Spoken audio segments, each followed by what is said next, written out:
Digital marketing నేర్చుకుని AI tools వాడుతూ డబ్బులు సంపాదించాలనుకుంటున్నారా? ఈ నెంబర్కి కాల్ చేయండి. నమస్తే విజయ పెద్దన గారు. నమస్తే ఉషా. సర్వసాధారణంగానే అడుగుతూ ఉంటారు అందరూ, ఎన్ని చేసినా ఇంకేదో చేయాలి, ఎట్లా సాటిస్ఫై చేయొచ్చు, లేదంటే ఎట్లా సర్ప్రైజ్ చేయొచ్చు, లేదంటే ఎట్లా మనిషిని మనం వైపు టర్న్ చేసుకోవచ్చు అని అడిగే దాంట్లో కొన్ని ఉంటుంటాయి.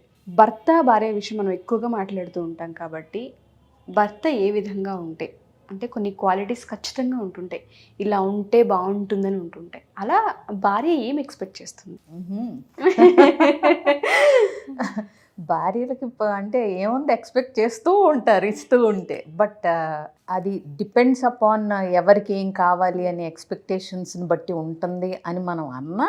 జనరల్గా ప్రతి భార్య భర్త నుంచి ఇలా ఉంటే బాగుండు నా భర్త ఎక్స్పెక్టేషన్స్ కంటే కూడా ఆనందపడుతుంది. ఎక్స్పెక్టేషన్స్ అంటే ఏముంది, ఇల్లు కొనాలి, కార్లు కొనాలి, ఇవి కూడా ఎక్స్పెక్టేషన్స్ కింద వస్తాయి. బట్ అవి జరిగినా జరగకపోయినా చిన్నపాటి అసంతృప్తులతో అయినా జీవితం నడిచిపోతూ ఉంటుంది, అవునా?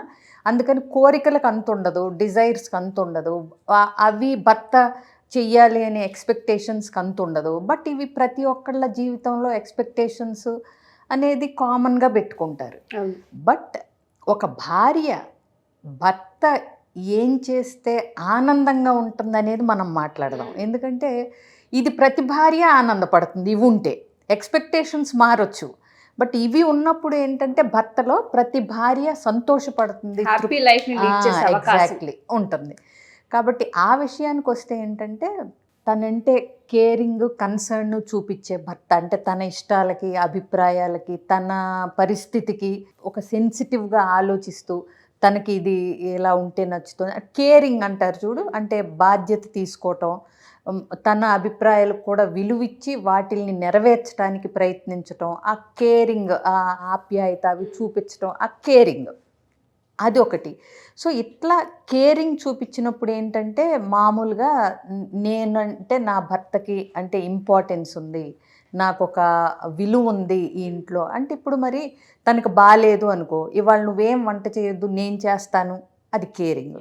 లేదా తనకు కుదరకపోతే బయట నుంచి తెచ్చి పెడతాను, తెచ్చుకుందాం, నువ్వు మాత్రం నీకు బాగాలేదు కదా, నువ్వు ఇవాళ వంటింట్లోకి వెళ్ళొద్దు, ఇది కేరింగ్. అంటే అర్థం చేసుకుని. అంటే ఇంకొకటి, బాలేదని చెప్పితే తెలుసుకోవటం వేరు, కొంచెం ప్రవర్తన బట్టే ఇవాళ ఏదో రోజు ఉన్నంత హుషారుగా లేదు అని గమనించగలిగినప్పుడు ఇంకా ఆనందపడుతుంది భార్య. చెప్పినప్పుడు చేసేవాళ్ళు ఉంటారు, అంటే మరి చెప్పకుండా కనుక్కోకపోతే మాకు ప్రేమ లేనట్టేనా అని భర్తలు అనొచ్చు. బట్ ఆ గమనింపు అదే కావాలి. ఎగ్జాక్ట్లీ, ఆ గమనించి ఏంటి రోజు గలగలా మాట్లాడే మా ఆవిడ వాళ్ళ మౌనంగా ఉందేంటి, ఏమన్నా అయిందా, అది కనుక్కోగలగటం. ఏంటి మామూలుగా అయితే చాలా అంటే రాగానే పలకరించి ఏదో అంటే ఆ డైలీ రొటీన్కి భిన్నంగా ఏదన్నా జరిగినప్పుడు దాన్ని క్యాచ్ చేయగలగటం అనేది భార్యలకి చాలా నచ్చుతుంది. ఆనందంగా ఉన్నప్పుడు కూడా ఏంటో ఇవాళ చాలా హుషారుగా ఉన్నావు, ఏమైంది, అది కూడా గమనింపే కదా. సో గమనించటం అంటే ఏదో దుఃఖమే గమనించాలి, బాధే గమనించాలని కాదు. చాలామంది దీనికి చిన్న ఉదాహరణ చెప్తా. కొత్త చీర కట్టుకున్నప్పుడు గమనించలేదని చాలామంది భార్యలు తెప్పుతారు. అంటే అవునా కాదా?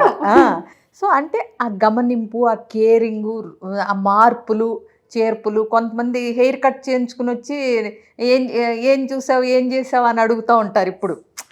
అంటే ఆ దృష్టి ఉందా లేదా నా మీద, ఆ కేరింగ్, కన్సర్న్, అది చూస్తారు. ఆడవాళ్ళు కోరుకునేది అదే. ఎగ్జాక్ట్, మనల్ని అబ్జర్వేషన్ చేయాలి అంటే అన్ని విషయాల్లో అని కాదు, వాళ్ళు ఏదో కొత్తగా స్పెషల్ డిష్ వండడం కావచ్చు, ఆ రోజు స్పెషల్గా రెడీ అవ్వడం కావచ్చు, అంటే ఏదైనా నలత కావచ్చు, ఓవర్ హ్యాపీనెస్ కావచ్చు, ఏదైనా వాళ్ళల్లో కొన్ని మార్పులు జరిగినప్పుడు ఆ మార్పు ఏంటి అని ఐడెంటిఫై చేయగలిగిన, లేదంటే అడగగలిగిన చాలు అని ఎక్స్పెక్ట్ చేస్తుంటారు. అది కేరింగ్. ఇదొకటి.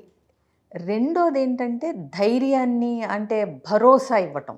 అంటే ఏంటి, నాకేదొచ్చినా మా వారు ఉన్నారు, నా భర్త ఉన్నాడు, నా హస్బెండ్ ఉన్నాడు అనే ఒక ధైర్యం. అంటే ఫ్యామిలీలో ఏది జరిగినా తను చూసుకోగల సమర్థుడు, నేను దేని గురించి వరి అవ్వాల్సిన పని లేదు, తను చూసుకోగలడు, నన్ను బాగా చూసుకుంటాడు, నాకే కష్టం వచ్చినా దాన్ని తీర్చగలడు, తీర్చే మనసు ఉంది అంటే ఇప్పుడు ఏదో హీరో అయ్యి ఇప్పుడు ఎవరో వెంటబడితే 10 మందిని తన్నేయాలని కాదు. ఆ మనసు అంటే ఏంటి, నీకు నేనున్నాను, నీ కష్టం సుఖం అన్నీ నేను చూసుకుంటాను, నన్ను ఆ భరోసా, ఆ ధైర్యం, అది ఇవ్వగలిగిన భర్త అంటే భార్యకి చాలా ఆనందంతో పాటు గర్వంగా కూడా ఉంటుంది. వాళ్ళకి ఆ ధైర్యం ఇవ్వాల్సిన అవసరం ఉంది. ఎగ్జాక్ట్లీ. ఒక ఇంటి నుంచి మనం ఇంకో ఇంటికి వెళ్ళినప్పుడు ఇక్కడ నాన్న ఎలా అయితే ఉంటాడో అక్కడ భర్త అలా ఉండాలి. ఎగ్జాక్ట్లీ. నా కష్టం వచ్చినా సుఖం వచ్చినా ఏదైనా సరే నన్ను భరించగలిగి, నా కష్టాన్ని తీర్చగలిగి, నాకు ధైర్యం చెప్పి తనున్నాడు నాకు అనే ఒక భరోసాని, ఏదైనా సరే తనున్నాడు నాకు అని ఇవ్వగలిగే భర్త అంటే ఏ భార్యకైనా ప్రాణం పెట్టుతుంది. ఎగ్జాక్ట్లీ, ట్రూ, ప్రాణం పెడతారు. ఎగ్జాక్ట్లీ. నమ్మకం ఉండాలి. అంటే నాకు తను ఒక తోడు నీడగా ఉంది అనే ఒక ఇంపార్టెన్స్, ఒక విలువని ఇచ్చే భర్తని కోరుకుంటుంది. అంటే నీ నువ్వేంటి ఇప్పుడు అన్నీ నేను చూసుకోగలను, నేను మేనేజ్ చేయగలను, నువ్వు ఉన్నా లేదా నడిచిపోద్ది అనేది కాకుండా తను నా భాగస్వామి, తను నా ప్రాణం, తను నాకు కావాలి, తను ఉంటే నా జీవితం బాగుంది అని భర్త ఫీల్ అవటం భార్యకు నచ్చుతుంది. అంటే తనకు ఒక విలువ, తనకు ఒక స్థానం, అర్థమైందా?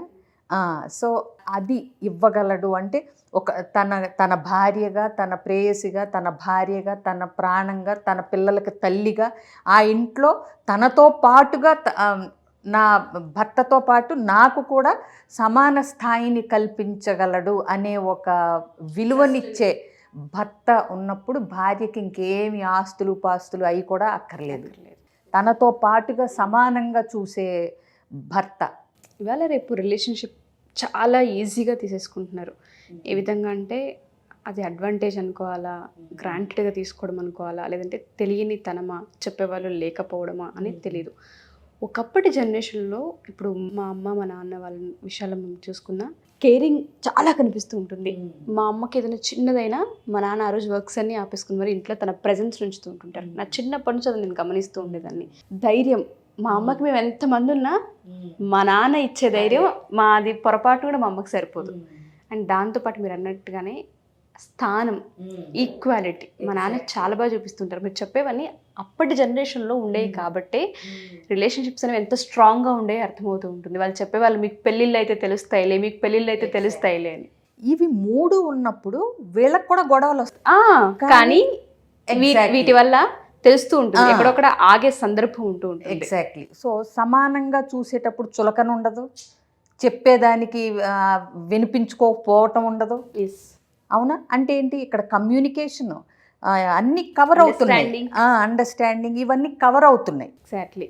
సో ఇక్కడ ఈక్వల్గా చూసినప్పుడు ఏంటంటే ఆ చెప్పేదాని మీద దృష్టి పెట్టడం, చెప్పేది ఓకే తనకి ఒక అభిప్రాయం ఉంది దాన్ని వినాలనుకోవటం, ఇవన్నీ ఉంటాయి.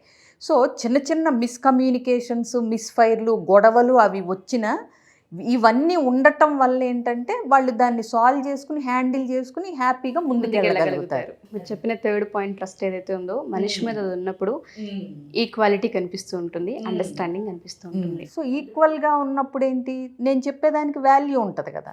అవునా? ఇప్పుడు నువ్వు నన్ను చులకనగా చూసి ఏముంది వీళ్ళు లేకపోయినా నడిచిపోద్ది, ఏం తెలుసు తినకి అనుకున్నావు అనుకో, చెప్పేదాని మీద నీకు వాల్యూ ఉండదు, ఒక విలువ ఉండదు ఆ మాటకి.